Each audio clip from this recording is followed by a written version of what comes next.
Bien, el día de hoy vamos a tocar el tema de introducción al estudio de la historia. Este tema vamos a considerarlo para primero y segundo de secundaria, considerando que son nociones básicas de la historia. Este estudio de la historia contiene algunas nociones preliminares, el concepto de la historia, las fuentes de la historia y las ciencias cooperativas y auxiliares de la historia.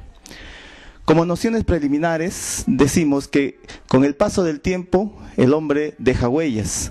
Estas huellas permiten conocer cómo se desarrolló, cómo logró y cómo satisface sus necesidades el hombre, quien va modificando a su vez su medio geográfico.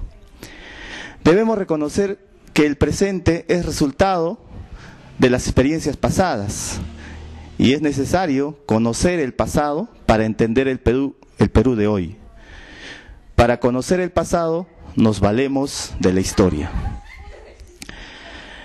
En cuanto al concepto de la historia, señalamos que la historia es la ciencia social que investiga hechos humanos del pasado, establece un orden cronológico, investiga causas y consecuencias, y el protagonista principal de la historia es el hombre.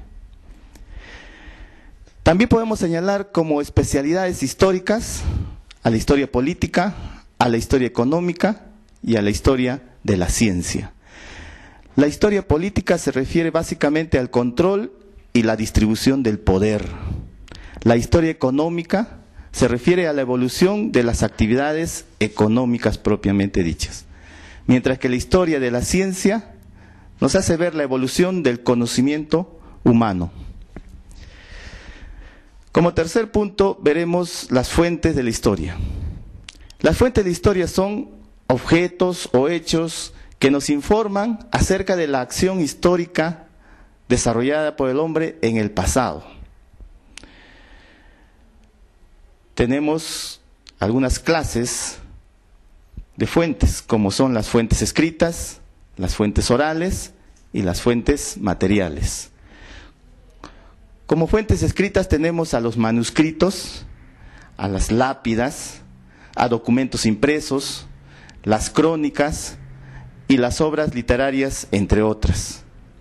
Como fuentes orales, que son un sinfín de narraciones orales que se transmiten de generación en generación, tales como las costumbres, las tradiciones, las leyendas, mitos, entre otros.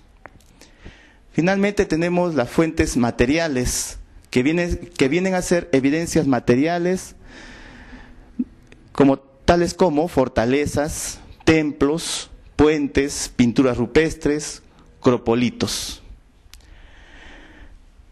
Como un cuarto aspecto, mencionaremos a las ciencias que cooperan y son también auxiliares de la historia.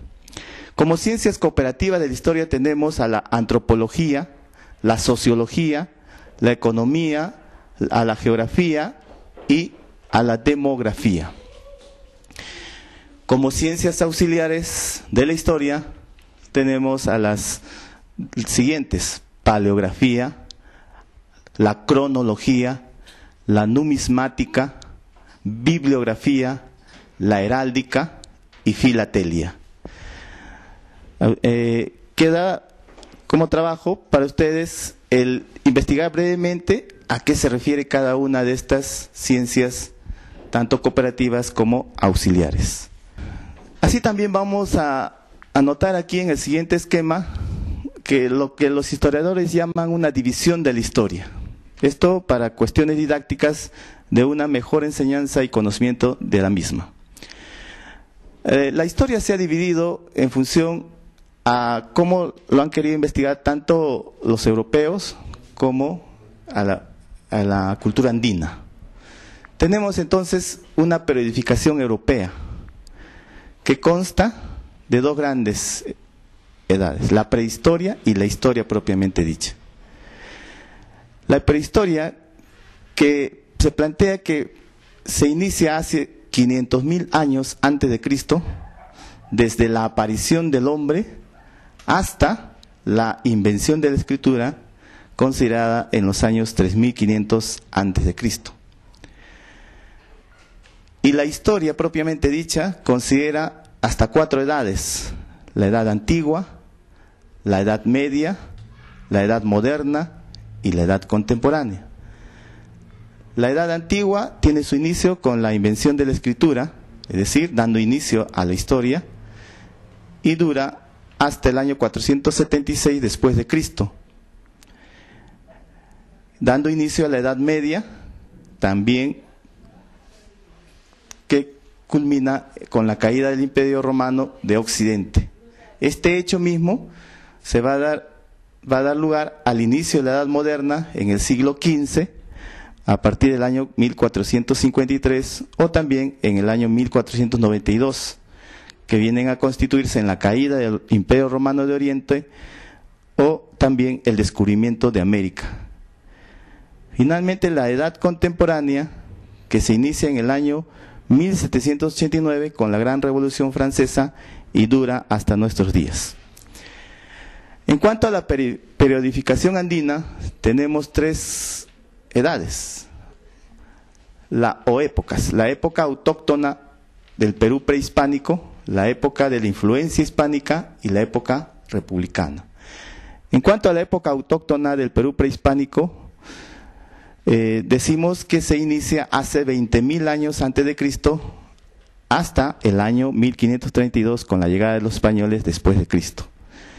Incluye los siguientes periodos: periodo lítico, el periodo arcaico, el periodo formativo, el periodo del desarrollo artesanal regional, el periodo fusional, el periodo de las confederaciones tribales o segundo desarrollo regional, y el periodo imperial, que corresponde al desarrollo de la cultura incaica. En cuanto a la época de la influencia hispánica, consta del periodo de descubrimiento y conquista, el periodo virreinal y el periodo de la emancipación, dado hasta el año 1821. Y en cuanto a la época republicana, estamos viviendo actualmente el periodo republicano a partir de 1821 hasta nuestros días. Eso sería todo hasta el día de hoy. Gracias.